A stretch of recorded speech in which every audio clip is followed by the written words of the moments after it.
जो बॉर्डर है हमारे हीट से ये देखेंगे जो हीट सिंक प्लेट का बहुत ही अच्छे वेल तरीके से ये इसके अंदर इंसर्ट की गई है। और जो ड्राइवर है ड्राइवर की आप देखेंगे ये जो नॉच है जो इसकी जगह है इसके अंदर लगाया गया। अभी आप देखेंगे कि जो हमारा सोल्डरिंग करने का प्रोसेस है बहुत ही इजीली प्रोसेस है। आप देख भी सकते हैं कि कितने आसान और सिंपल वे में यहाँ पे सोल्डरिंग कर दी गई है बहुत ही फास्ट तरीके से। इसको पहले सीरीज से चेक कर लेते हैं। सीरीज से चेक करने का क्या है कि अगर हमारे ड्राइवर है पीसीबी में कोई कनेक्शन में दिक्कत है तो हमें पहले ही पता चल जाता है। जो आप देखेंगे कि जो 9 वाट के एलईडी बल्ब का जो रॉ मटेरियल होता है ये जो हमारी हाउसिंग होती है, हाउसिंग की जो हीट सिंक प्लेट होती है जिस पे हम पीसीबी को टाइट करते हैं। हेलो मेरे प्यारे दोस्तों, कैसे हैं आप सभी लोग। आप सभी का एक बार फिर से आपकी कंपनी में स्वागत है। तो आज मैं एक बार फिर से आप सभी लोगों के लिए काफी अच्छा वीडियो लेके आया हूं। और वीडियो में मैं आज आपको बताने वाला हूं जो हमारा 9 वाट का बल्ब होता है जिसको हम एसी बल्ब बोलते हैं, जो गारंटी में सेल किया जाता है, उसको किस प्रकार मैन्युफैक्चर किया जाता है, जो उसके ड्राइवर पीसीबी है उसको आपस में कैसे कनेक्ट किया जाता है, और जो उसका जो ड्राइवर पीसीबी के बाद जब हम उसमें B22 जो हमारा कैप होल्डर होता है उसको किस प्रकार उसमें लगाया जाता है। तो इस वीडियो में मैं आपको सारी चीजें सारे प्रोसेस आज दिखाने वाला हूं। तो वीडियो के आखिर तक जरूर बना रहिएगा। और अगर अभी तक भी किसी भाई ने हमारे चैनल को लाइक और सब्सक्राइब नहीं किया तो प्लीज चैनल को लाइक और सब्सक्राइब करना बिल्कुल ना भूले, क्योंकि कोई अगर नए बिजनेस का स्टार्टअप का आप प्लान बना रहे हैं या कोई नया बिजनेस आपको स्टार्ट करना है तो वीडियो आप सभी लोगों के लिए होने वाली है। या आप एलईडी बल्ब मैन्युफैक्चरिंग करने का प्रोसेस स्टार्ट करना चाहते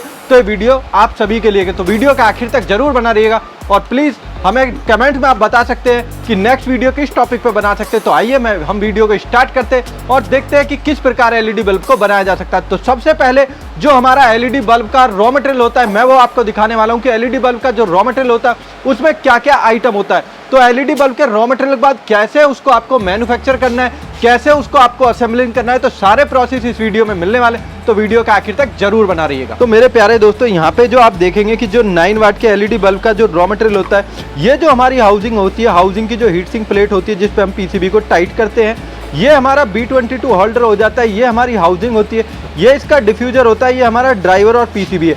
ये जो होता है ये हमारा जो सोल्डर पेस्ट होता है वो होता है, इसके अंदर हमारा हीट सिंक कंपाउंड है। इसके बाद ये जो हमारे आइटम है ये सारे यहाँ पे रखे हुए हैं और सोल्डर वायर या सारे आइटम हो जाते हैं। तो अब इसके बाद मैं आपको बताने वाला हूँ किस प्रकार इन चीज़ों को आपस में कनेक्ट किया जाएगा स्टेप बाय स्टेप। ये जो हमारे स्क्रू होते हैं सारी चीज़ें यहाँ पे आप देख सकते हैं, सारा का सारा रॉ मटेरियल रखा हुआ है। तो अब हम स्टार्ट करते हैं कि कैसे ये आपस में कनेक्ट होने वाला है और कैसे आइटम बनने वाला है। तो गाइस सबसे पहले जो हमारा प्रोसेस होता है ये जो हमारा हीट सिंक कंपाउंड होता है, तो गाइस जो हमारा सबसे पहला पॉइंट है कि हमें सबसे पहले जो हमारी हीट सिंक प्लेट होती है ये वाली आप जो देख रहे हैं इस पे हमें सोल्डर जो हमारा होता है हीट सिंक कंपाउंड, हमें हीट सिंक कंपाउंड को लगाना होगा। जो व्हाइट वाला होता है जिसको हीट सिंक कंपाउंड से क्या होता है कि जो हमारी हीट सिंक प्लेट है और जो हमारी पीसीबी होती है, ये वाली जो पीसीबी होती है ये आपस में कनेक्ट की जाती है। तो इससे लगाने से क्या है कि जो हमारे बल्ब की हीटिंग है उसकी जो ट्रांसफर है हीटिंग जो ट्रांसफर होती है वो अच्छी खासी हो जाती है।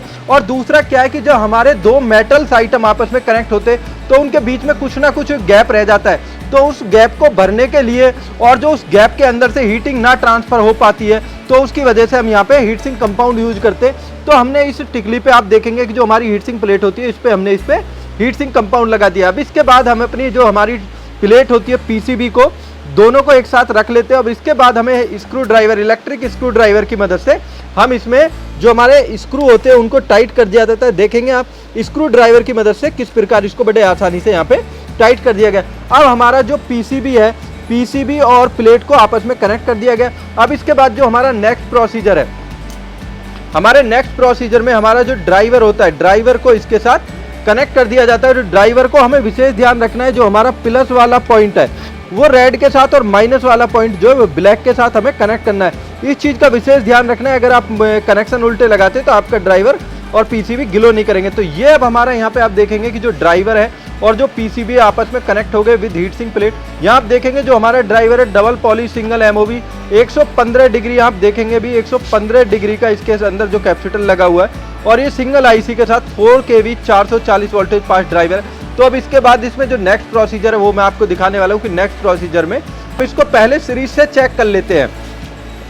सीरीज से चेक करने का क्या है कि अगर हमारे ड्राइवर है पीसीबी में कोई कनेक्शन में दिक्कत है तो हमें पहले ही पता चल जाती है। तो हमारी जो हाउसिंग के अंदर जब हम इसको लगा लेते हैं या सोल्डरिंग करने के बाद हमें कोई बात पता चलती है तो उससे क्या है कि हमारी जो प्रॉब्लम आने वाली है वो प्रॉब्लम पहले ही हम रिजॉल्व कर लेते हैं। अगर कोई छोटा मोटा जैसे शोल्डर का आईसी पे कोई टचअप पॉइंट या कुछ रह जाता है, ये जैसे ट्रांसपोर्ट में कोई कंपोनेंट लूज हो जाता है तो उसको हम पहले ही ठीक कर लेते। तो इसके लिए सबसे पहले आप सीरीज से चेक कर लेते हैं ड्राइवर और पीसीबी को कनेक्ट करने के बाद।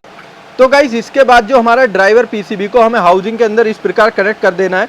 यहाँ आप देखेंगे कि जो इसके पॉइंट्स होते हैं, जो नॉच होती है, उस नॉच के अंदर इसको लगा दिया जाता है बहुत ही अच्छी फिनिशिंग के साथ। ये अब इसको जो हम देखेंगे, यहाँ हमारी जो टिक की फिटिंग मशीन होती है, इसकी मदद से इसको यहाँ पे प्रेस कर दिया गया है।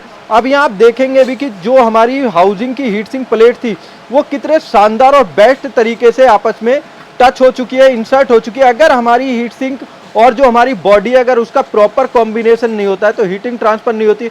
यहाँ आप देखेंगे भी बड़े गौर से कि जो हमारी पीसीबी है उस पर जो हीट सिंक कंपाउंड है और जो बॉर्डर है हमारे हीट से, ये देखेंगे जो हीट सिंक प्लेट का बहुत ही अच्छे वेल तरीके से ये इसके अंदर इंसर्ट की गई है। और जो ड्राइवर है, ड्राइवर की आप देखेंगे ये जो नॉच है जो इसकी जगह है इसके अंदर लगाया गया है, तो जिससे क्या है कि अगर हमारा बल्ब इस तरीके से हिलता है तो कोई साउंड नहीं आती। अब इसके बाद नेक्स्ट जो इसका प्रोसीजर है, नेक्स्ट प्रोसीजर में आप देखेंगे जो हमारा B22 होल्डर होता है उसको हमें जो हमारी कैप पंचिंग मशीन होती है उसकी मदद से इसको लॉक कर दिया जाता है। तो यहाँ आप देखेंगे कि जो हमारा बल्ब है, बल्ब को हमने जब हमारा B22 था उसको लॉक करने के बाद आप देखेंगे कि किस प्रकार इसकी फिनिशिंग हो जाती है। अब इसके बाद जो हमारा नेक्स्ट प्रोसीजर है, नेक्स्ट प्रोसीजर की हम बात करते हैं तो जो हमारा बल्ब का जो होल्डर है, ये जो हमारी वायर निकली है इसको हमें सोल्डर करना है। तो सोल्डर करने के लिए हमें आयरन की जरूरत पड़ती है और सोल्डर वायर की। तो हमें जो 60 वाट का हमारा आयरन होता है, जो हैवी वाला आयरन होता है, उससे हम इस पर सोल्डरिंग कर देते। तो ये देखेंगे कि आपका जो बल्ब है बहुत इजीली तरीके से इस कंडीशन में रेडी हो गया। बस इस पर हमें एक तो यहाँ पे डिफ्यूजर लगाना है और ये हमें जो कैप है वो सोल्डरिंग करनी है। तो कैप सोल्डरिंग करते समय जो हमें विशेष ध्यान रखना है कि जब हम कैप सोल्डरिंग करते हैं तो हमारा सोल्डर इधर उधर नहीं गिरना चाहिए। तो सबसे पहले हम कटर की मदद से जो एक्स्ट्रा वायर थी उसको कट कर लेते। अब हम इसको सोल्डरिंग करने का प्रोसेस शुरू करते हैं। जो हमारा कैप होता है, या कुछ भाई अगर चाहते हैं तो रिपीट वाला भी इसमें कैप लगा सकते हैं। अब यहाँ आप देखेंगे कि जो हमारा सोल्डरिंग करने का प्रोसेस है बहुत ही इजीली प्रोसेस है। आप देख भी सकते हैं कि कितने आसान और सिंपल वे में यहाँ पे सोल्डरिंग कर दी गई है, बहुत ही फास्ट तरीके से। अब यहाँ पे हमें जो विशेष ध्यान रखना है, जो हमें सोल्डरिंग करनी है वो अच्छी सोल्डरिंग करनी है। आप देखेंगे कि अच्छी सोल्डरिंग की गई है। जो आइज है ये अच्छी होनी चाहिए। अगर हम इसमें कम सोल्डर लगाते हैं यहाँ पे तो इससे क्या है कि हमारे बल्ब की स्पार्किंग होने के चांस रहते हैं और उसकी जो रिप्लेसमेंट है उसको आने के कारण कुछ बन जाते हैं क्योंकि स्पार्किंग होती है। अब मैं इस बल्ब को आपको जला के दिखाता हूं कि किस प्रकार इसकी ब्राइटनेस होने वाली है। तो अब देखेंगे बल्ब अब हमारा ग्लो करने लगा। अब इसके बाद सिर्फ हमें फाइनल स्टेप इसको देना है। जो हमारा डिफ्यूजर है, डिफ्यूजर को इसके साथ हमें कनेक्ट कर देना। अब यहाँ पे आप देखेंगे बहुत ही सिंपल वे में मात्र 2 या 3 मिनट में आप बल्ब बनाना सीख सकते हैं, बहुत ही आसान तरीके से, जिससे आप अच्छा खासा मुनाफा अर्न कर सकते हैं। तो ये बल्ब आपको मिल जाता है मात्र इसका पूरा का पूरा रॉ मटेरियल 40 रुपए में, बहुत ही अच्छी क्वालिटी के साथ। तो गाइज यहाँ पे मैंने आप सभी लोगों को दिखाया कि जो हमारा 9 वाट का बल्ब है उसको आप किस प्रकार मैन्युफैक्चर कर सकते हैं। बहुत ही सिंपल तरीके से इसको आप बहुत ही आसानी से बना सकते हैं। तो ये सबसे सिंपल प्रोसेस था। जो भी भाई एलईडी बल्ब का बिजनेस स्टार्टअप करना चाहता है, प्लानिंग कर रहा है एलईडी बल्ब के बिजनेस स्टार्टअप करने की, तो ये वीडियो उसके लिए बहुत ही शानदार होने वाली थी, क्योंकि इसमें मैंने आप सभी लोगों को बताया कि कैसे आप एलईडी बल्ब का मैन्युफैक्चरिंग कर सकते हैं। तो बहुत ही अफोर्डेबल प्राइस के साथ आपको ये रॉ मटेरियल मिलने वाला है एलईडी बल्ब का। तो जो भी भाई अपने एलईडी बल्ब का बिजनेस स्टार्टअप करना चाहता है, क्योंकि ये सबसे सुनहरा टाइम है, क्योंकि जो दीपावली का हमारा टाइम होता है इस पर सबसे ज्यादा सेल होती है और सबसे ज्यादा डेकोरेटिव्स आइटम की सेल होती है। तो यहाँ पे आपको सारे के सारे डेकोरेटिव्स आइटम हो या नॉर्मल आइटम्स हो, सारे के सारे आपको रॉ मटेरियल यहाँ पे मिल जाता है। तो जो भी भाई परचेज करना चाहता हो वो हमारे स्क्रीन के 2 नंबर पे कॉल कर सकता है। तो गाइस कैसी लगी आप सभी लोगों को वीडियो? अगर वीडियो पसंद आई तो हमारे चैनल को लाइक और सब्सक्राइब करना बिल्कुल ना भूले। फिर से आप सभी लोगों से मुलाकात होगी एक नई और नेक्स्ट वीडियो के साथ। तब तक के लिए नमस्कार, जय हिंद, जय भारत। और हमें कमेंट बॉक्स में जरूर बताएं कि नेक्स्ट वीडियो किस टॉपिक पे बना सकते हैं जो आप सभी लोगों के लिए बेनिफिशियल है। तो नमस्कार, जय हिंद, जय भारत।